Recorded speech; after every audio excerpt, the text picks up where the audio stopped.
자기 아버지가 세상에서 최고인 줄 아는 초등학생이 학교에서 숙제를 하나 받았습니다. 한문으로 입춘대길이라고 써서 그 다음날 가지고 오라고 하는 겁니다. 아버지에게 가서 얘기를 했습니다. 아버지, 제가 글을 입춘대길이라고 한문을 잘 못 쓰니까 아버지가 좀 써주십시오. 아버지도 마찬가지입니다. 아버지는 한자는 고사하고 한글도 모르는 아버지거든요. 그런데도 아이는 아버지가 세상에서 최고인 줄 압니다. 아버지가 기가 막힙니다. 한글도 모르는 자기가 어떻게 한문으로 입춘대길을 씁니까? 그것도 내일 당장 학교 가져가야 되는 숙제인데, 아버지가 밤새도록 끙끙 앓으면서 고민을 하는데 그걸 또 아들에게 보여줄 수는 없고, 그래서 위로를 합니다. 걱정하지 말아라. 내가 다 알아서 한다. 다 알아서 걱정하지 말아라. 그래놓고 아버지가 고민하다가 생각한 게 옆에 큰 기와집 대문에 붙은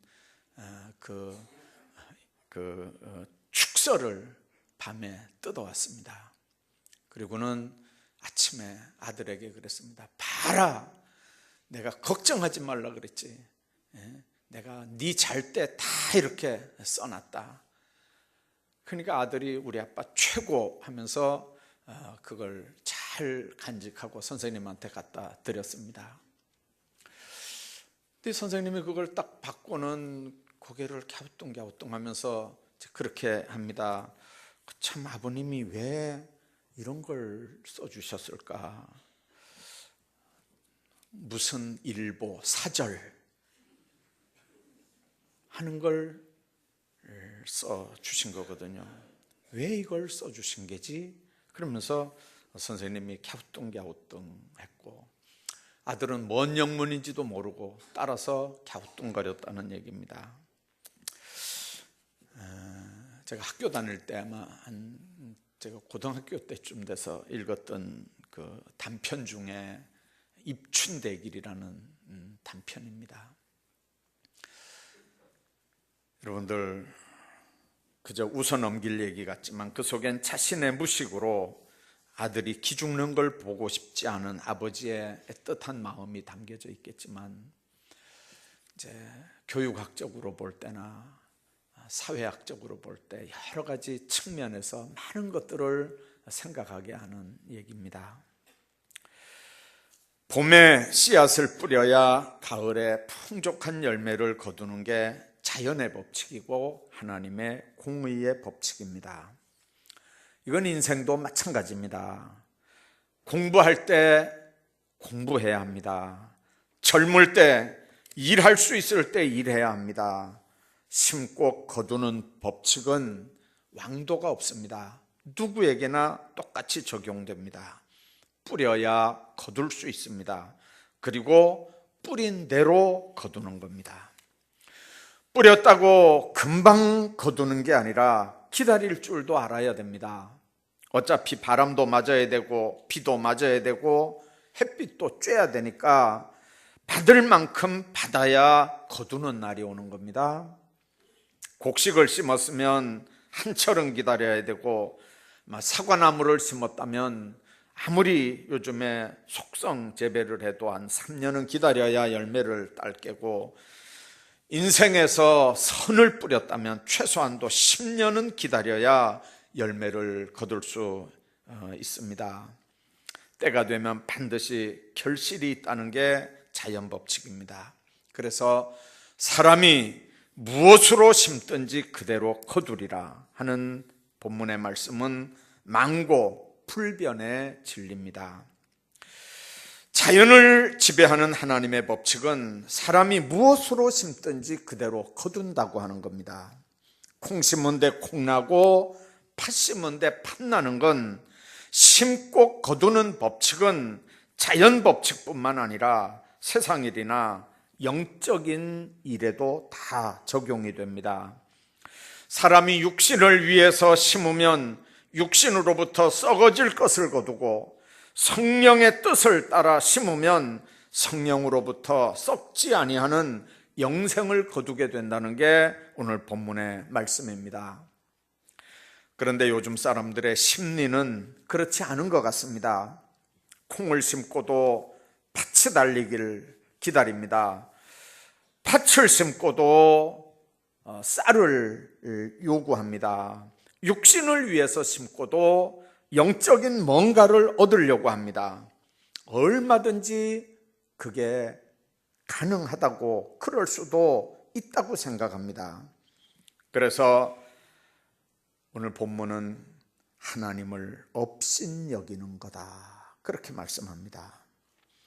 마치 무화과나무에서 감람이 열리길 바라고 찔레나무에서 포도를 따려고 하는 거, 그건 그냥 우매한 게 아니고 그냥 욕심이 아니라 그건 하나님을 업신여기는 거다.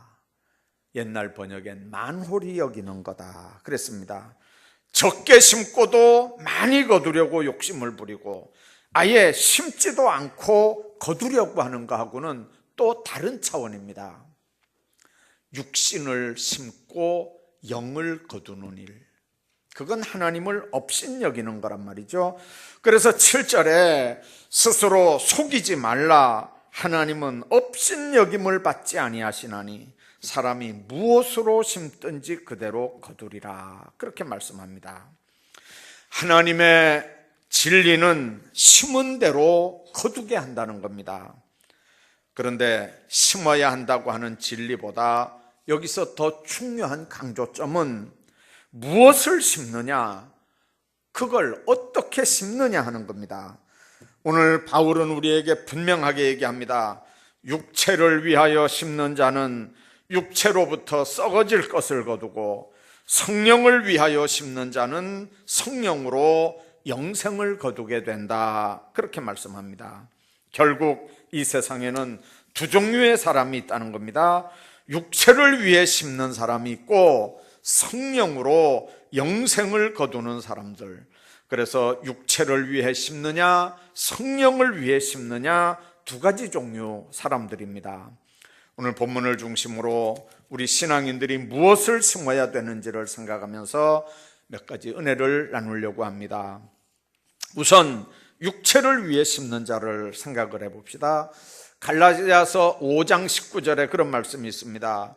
육체의 일은 현저하니 곧 음행과 더러운 것과 호색과 우상숭배와 원수 맺는 것과 분쟁과 시기와 분냄과 당짓는 것과 불리함과 이단과 투기와 술 취함과 그와 같은 것들이라. 전에 너희에게 경계한 것 같이 경계하노니 이런 일을 행하는 자는 하나님의 나라를 유업으로 받지 못할 것이요, 그렇게 말씀합니다. 야고보 1장 15절에 보면 욕심이 잉태한 즉 죄를 낳고 죄가 장성한 즉 사망을 낳는다, 그렇게 말씀합니다. 마음의 밭에 욕심의 씨앗을 심으면 죄의 싹이 나오게 되고 그 죄가 장성하면 사망의 열매를 거두게 된다는 얘기입니다. 육신의 정욕을 심으면 부패한 걸 거두고 미움을 심으면 미움을 거두고 나중에 그 미움이 살인까지 이렇게 되는 거고, 탐욕을 심으면 결국 그 탐욕이 도둑질까지 하게 되는 겁니다. 성경은 그게 진리인 걸 분명하게 말씀합니다. 야곱이 형 에서를, 또 눈이 안 보이는 아버지 이삭을 속였습니다. 그걸로 끝나는 줄 알았습니다. 그런데 자기는 아들들에게 속임을 당합니다. 아들 요셉이 죽은 줄 알고 평생을 슬픔으로 보내다 말년에 요셉과 극적인 상봉을 합니다. 외삼촌 라반의 집에 가서 얼마나 품삯을, 속임을 받습니까? 자기만 속이고 끝나는 줄 알았습니다. 그러나 자기도 똑같이 속임을 당합니다. 다윗과 같은 성군도 충신 우리아를 죽이고 밧세바와 음란의 죄악을 씨앗을 심더니 자신의 자녀들 중에 오빠가 이복 여동생을 강간하는 일이 일어납니다. 집안에서 칼부림이 끊어지지 않아서 동생이 형들을 다 죽입니다. 아들 압살롬이 반역을 일으키고 아버지 후궁들과 동침하는 사건들이 일어나기도 합니다. 육체를 위해 심었더니 때가 되니까 육체를 위해 거두는 무서운 일들이 일어납니다. 열왕기상 21장에 보면 아합 왕이 어느 날 수레를 타고 이스라엘로 가다가 아주 아름답게 가꾸어 놓은 포도밭을 봅니다. 주인이 누군지 물어봤더니 나봇이라고 하는 사람이었습니다. 아합이 사람을 보내서 나봇에게 그 포도밭을 팔으라고 그랬습니다. 그런데 나봇이 그건 팔 수 있는 땅이 아닙니다. 이거는 12지파 지파 분배할 때 우리 지파가 받은 거고, 지파가 족으로 나눌 때 우리 족이 그걸 상속받은 거고, 그래서 우리 아버지가 나에게 물려준 거기 때문에 이건 다른 지파로 갈 수도 없고 다른 족으로 갈 수도 없는 땅입니다 하고 알아듣게 설명을 했습니다. 그런데도 아합은 가만히 보니까 맞는 말이거든요. 이스라엘 사람들은 그 땅이 지파에게서 못 벗어납니다. 그 땅이 자기 족속에서 사실은 못 벗어납니다. 그러니까 자기도 아합도 압니다. 그걸 살 수 없는 걸. 그런데 그 끙끙 앓는 모습을 본 이세벨이 옆에서 그럽니다. 당신이 그래도 왕이냐? 그러면서 아주 간교한 모략을 꾸밉니다. 사람들을 불러다가 이 나봇이 하나님과 왕을 저주하는 그런 얘기를 우리가 들었다, 이렇게 말하게 합니다. 여러분들, 유대 율법에 의하면 그렇게 하면 돌로 때려 죽이는 거거든요. 그래서 나봇이 돌에 맞아 죽습니다. 그리고 주인 없는 그 포도밭을 아합이 취합니다. 하나님께서 엘리야를 보내서 그 아합에게 보냅니다. 나봇의 피를 개들이 핥은 그 자리에서 네 피도 개들이 핥을 것이다. 그 모략을 제공한 이세벨의 피도 바로 그 자리에서 개들이 핥을 것이다. 그리고 얼마 뒤에 그건 사실로 그대로 이루어졌습니다. 여러분들, 욥은 엄청난 재난을 당했습니다. 상상할 수 없는 정말 재난을 당하고 얼마든지 하나님을 원망하고 불평할 만한데도 절대로 원망하거나 불평하지 않았습니다. 욥기 마지막에 보면 그는 갑절에 놀라운 축복들을 받는 모습을 우리가 봅니다. 애굽에서 나온 이스라엘 민족은 40년 동안 그 크신 하나님의 은혜와 기적 속에 살면서도 순간순간 다가오는 기적들 앞에서 조금씩 당하는 어려움들을 이기지 못하고 불평을 하고 원망을 합니다. 심지어는 지도자를 따로 세워서 애굽으로 되돌아가자는 일도 꾸밉니다. 결국 하나님은 그 원망하고 불평하는 모든 사람들을 광야에서 다 죽게 하고 광야에서 태어난 새로운 사람들을 데리고 가나안 땅에 들어갑니다. 예외가 있었습니다. 갈렙과 여호수아, 똑같은 상황인데도 부정적인 말이 아니라 긍정의 말, 믿음의 말, 하나님의 마음을 시원하게 해드렸던 말을 했던 여호수아, 갈렙만은 가나안 땅에 들어갔던 걸 우리가 기억합니다. 우리 삶이 아무리 어렵다 해도 늘 선한 생각, 신령한 마음, 거룩한 생활을 심으면 하나님은 나와 내 후손이 받을 수 있는 놀라운 은혜와 복을 허락해 주심을 믿으시길 바랍니다. 로마서 8장 5절에 육신을 쫓는 자는 육신의 일을, 영을 쫓는 자는 영의 일을 생각하나니 육신의 생각은 사망이요 영의 생각은 생명과 평안이니라, 그렇게 말씀합니다. 우리들이 육신을 위해 살고 육신의 배부름과 만족만을 위해 살아간다면 결국은 사망의 열매를 거둘 수밖에 없습니다. 그러나 영의 생각은 생명과 평안이라고 했는데, 우리들이 영혼을 생각하고 영을 위해 살아간다면 생명을 얻고 평안을 얻게 될 줄로 믿습니다. 뿐만 아니라 두 번째, 성령을 위해 심으면 영생을 거둔다고 말씀합니다. 성령을 위해 심는다는 말이 뭔 말입니까? 성령과 말씀은 하나님의 본질의 양면입니다. 여러분들, 성령을 위해서 심는다는 말은 말씀을 심령 속에 심는다는 뜻입니다. 말씀을 심는다는 것은 마음속에 말씀을 받아들인단 말이고 그 말씀이 깨달아지는 걸 의미합니다. 말씀을 듣고 마음에 말씀이 깨달음이 오면 그때 말씀이 일하는 것을 체험하게 됩니다.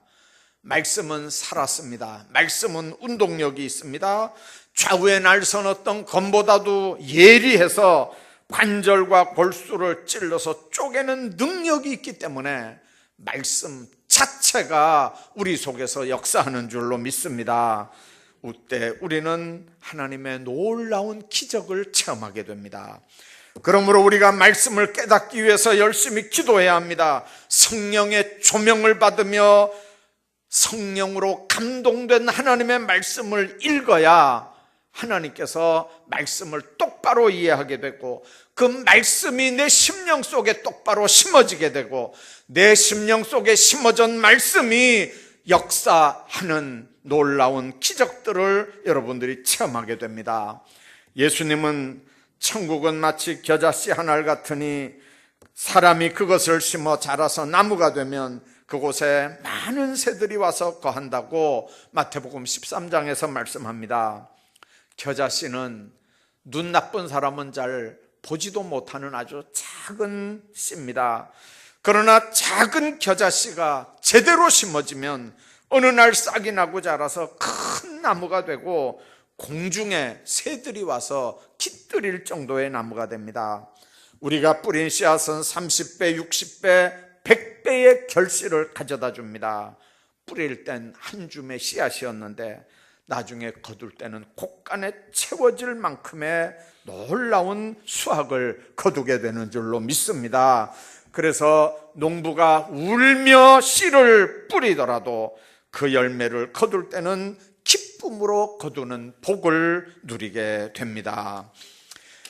여러분들도 몇 번 다 들었을 겁니다. 록펠러, 가난한 집에서 태어난 사람입니다. 학교도 못 다녔습니다.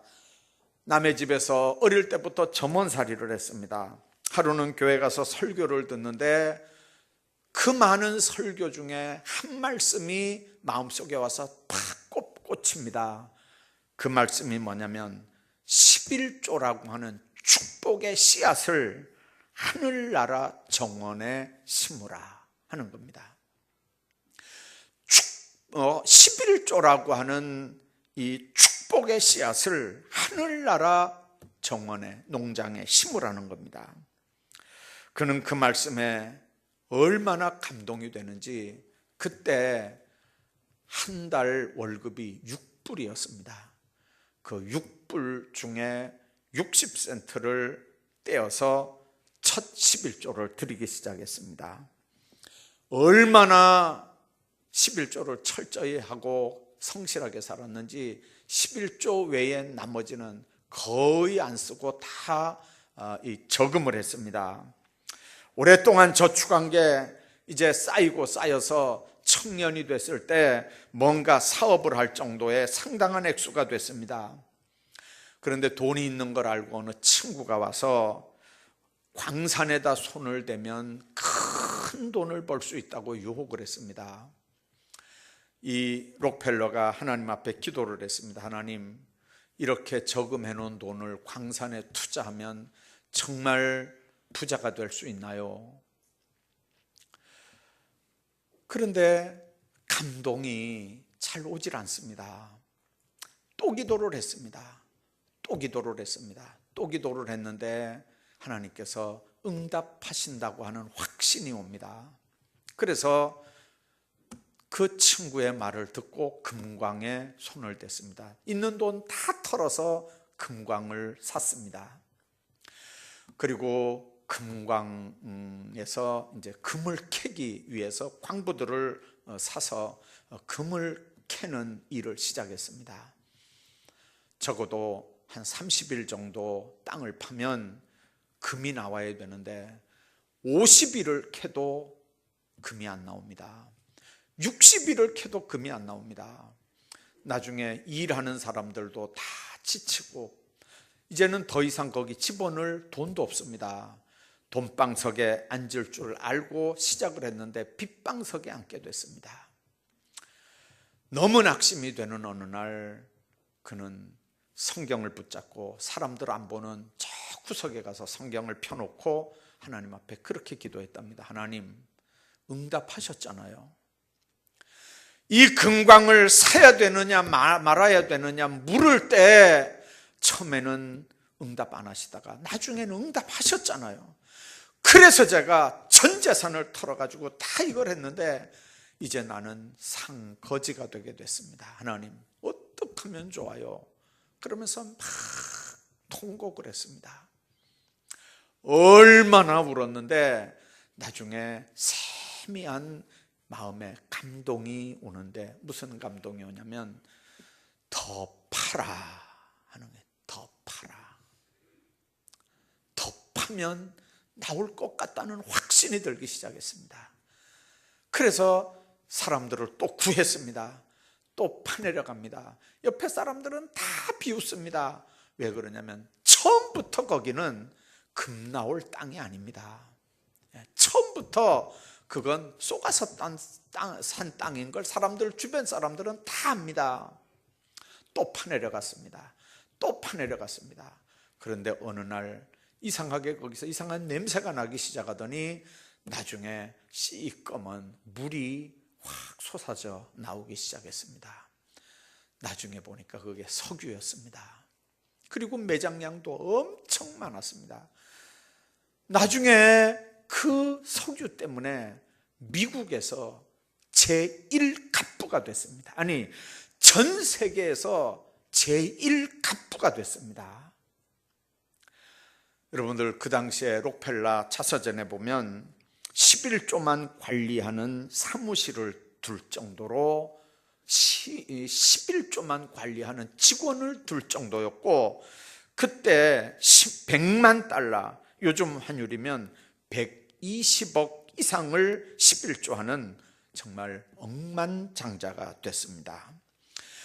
록펠라 재단에서 엄청난 사회환원 사업들을 했고 그때 지은 교회가 미국의 리버사이드 처치고 유니온 신학교입니다. 그 외에도 록펠라 재단에서 하는 일은 지금까지 너무 많습니다. 여러분들 그가 죽을 때 자손들에게 유언을 이렇게 했다고 합니다. 나는 하나님의 말씀을 붙잡고 11조 축복을 받았고 나의 모든 사업은 말씀에 근거한 11조 축복으로 된 사업이니 너희는 이 믿음을 저버리지 말아라. 여러분들 가운데서도 말씀 받고 그 말씀이 깨달아지고 그 말씀이 여러분들을 다스리면서 여러분들을 감동해서 감동하는 대로 순종해서 제2의 록펠러 같은 하나님께서 하늘문을 여시고 싸울 곳이 없도록 부으시는 복을 받는 축복의 사람들이 여기에 여러분들과 여러분들 후손 가운데 많이 나타나기를 주의 이름으로 축복합니다. 뿐만 아니라 성령을 심는다는 말은 믿음을 심는다는 말입니다. 믿음은 눈으로 보고 귀로 듣고 손으로 만져지는 감각적인 게 아닙니다. 오직 하나님의 말씀 위에 기초를 두고 하나님 앞에 순종하는 일입니다. 그렇기 때문에 눈에는 아무것도 안 보이고 귀에는 아무 소리 안 들리고 손에는 아무것도 잡히는 게 없어도 모든 걸 역행하는 것 같아도 말씀만 믿고 기다리는 겁니다. 말씀을 저버리고 믿습니다라고 하는 건 아무 소용도 없습니다. 노아와 아브라함은 믿음으로 동시대 사람들이 죄악 가득한 삶을 산다는 걸 알았습니다. 그래서 아직 보이지 않는 하나님의 심판 계획을 들었을 때 믿음으로 노아는 방주를 준비했습니다. 아브라함은 믿음으로 칼바를 알지 못하고 가나안 땅을 향했습니다. 노아나 아브라함이나 눈으로 보이는 거 아무것도 없었습니다.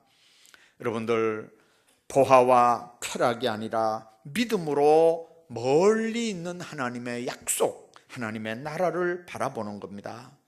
어떤 사람들은 믿음을 절대적 사고방식으로 그렇게 얘기합니다.